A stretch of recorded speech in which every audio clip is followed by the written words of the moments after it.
Matt and I were classmates. We came to Congress at the same time in the 115th Congress in January 2017, and alphabetically we're seated right next to one another in Judiciary Committee. We served there together for 7 years. Some of y'all who cover Judiciary know those are long meetings, so I got to know Matt very well. Look, I'll say this. Everyone who served with him will tell you he's one of the most intelligent members of Congress. He's an accomplished attorney. He's very concerned about the lawfare that has been occurring in the Department of Justice under the Biden administration, and the fact that the American people have lost their faith in our institutions of justice because of everything that we've seen. He's a reformer in his mind and heart, and I think that he'll bring a lot to the table on that. I think out of deference to us, he issued his resignation letter effective immediately of Congress. That caught us by surprise a little bit, but I asked him what the reasoning was, and he said, well, you can't have too many absences. So under Florida state law, there's about an 8-week period to select and fill a vacant seat. And so by doing so today, that allows me, I've already placed a call to Governor DeSantis in Florida and said, let's start the clock. He's in Italy at the moment, and so we're going to talk first thing in the morning about this. And if we start the clock now, if you do the math, we may be able to fill that seat as early as January 3rd when we take the new oath of office for the new Congress. So Matt would have done us a great service by making that decision as he did on the fly, and so we're grateful for that.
Now, as Trump starts to pick the people that are going to sit in and around his cabinet, there are people who are former political foes, like Marco Rubio, in as Secretary of State, a guy who served his country and then has since gone on to be a television host, in Pete Hegseth. He's going to be the Defence Secretary.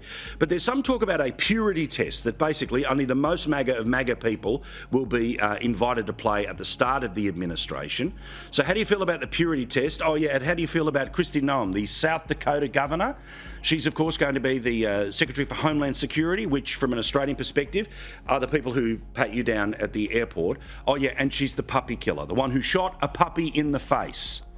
I'm against the woman who shot the puppy. I'm not a fan of the puppy shooter at all, for a bunch of reasons. But having said that, I'm not sure, because Marco Rubio he would not pass the Trump purity test, and yet he's reportedly gotten the highest post that Trump has given out yet, which is Secretary of State. So I'm not sure if that's really true. I think what they're looking for, and I heard this from Don Jr. on my show earlier this week, They're looking for loyalists. They want genuinely MAGA people who get it and believe it, but also competence. He said last time around, had a bunch of people who were loyal, but who were incompetent. And then we had people who were not loyal, who were competent. And neither one worked. So this time around, they're trying to find people who are genuinely rooting for Trump and understand MAGA and have adopted it, but also know what they're doing. And I feel like for the most part, they're nailing it. Like Elise Stefanik, who he named as UN ambassador, she'll be great. She was very Trumpy. She doesn't have a ton of foreign policy experience, but she's very smart. And she's pugilistic, which is great for the UN. So thumbs up on that one. This guy who's going to be doing the deportations, this Tom Hogan, he is like your dream. He's probably an Aussie. He's like what we wanted from your country, to come over here and clean up our situation, deport the criminal illegals, and then I'm going to be honest, deport the non-criminal illegals, like the ones who don't belong here. He's not talking about like the ones who came and they overstayed their visa because they're married to an American citizen and it's just too much paperwork.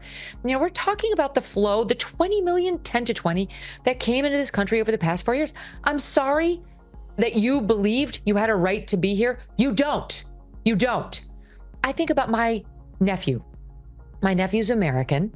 He went over to Korea and he taught for a couple years and he fell in love with a Korean girl. He came back and they had a baby. He came back to the United States and now he would like his wife to join him. He's got their son here who's half American and half Korean.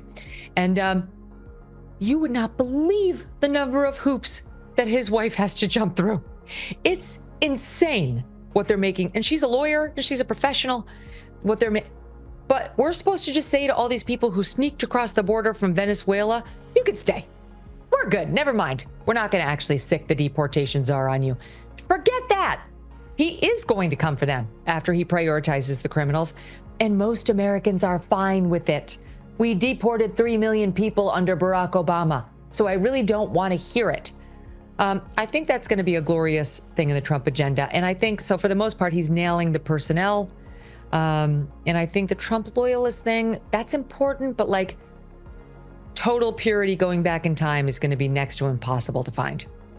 An issue that I know you care about deeply, you spoke about it on the campaign trail, we talk about it many weeks here, which is of course the nonsense in and around gender and particularly when it comes to our kids.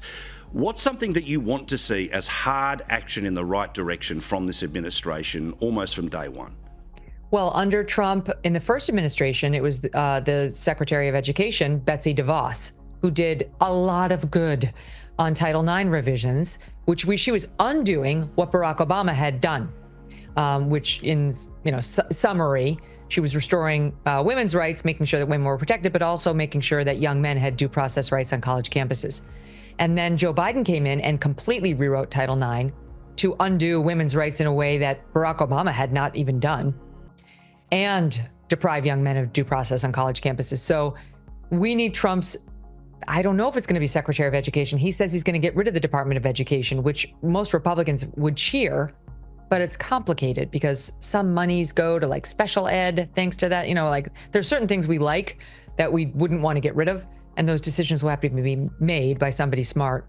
So it's going to have to be somebody who is against boys and girls sports and spaces, someone who is against porn in K through 12 classroom libraries, which truly is what we are seeing more and more in the United States. And I'm not a prude. I'm just telling you, like, second grade boys should not have books about anal sex in their library. Sorry to be so graphic, but it's happening here. And somebody who understands the damage that those Title IX revisions made. And then apart from that, somebody who understands what we've done to American education, which has been totally made into DEI factories as opposed to factories where kids learn. They teach the test. There's so many problems. It should be handled on a local basis. Anyway, someone like a Betsy DeVos, or, I think the perfect person might be to look for some brilliant college professor who was non-woke, who got his ass handed to him by some woke faculty, who felt it personally and is with us on all the girls issues. Somebody like that who understands how dangerous and pernicious this role can be and this department can be.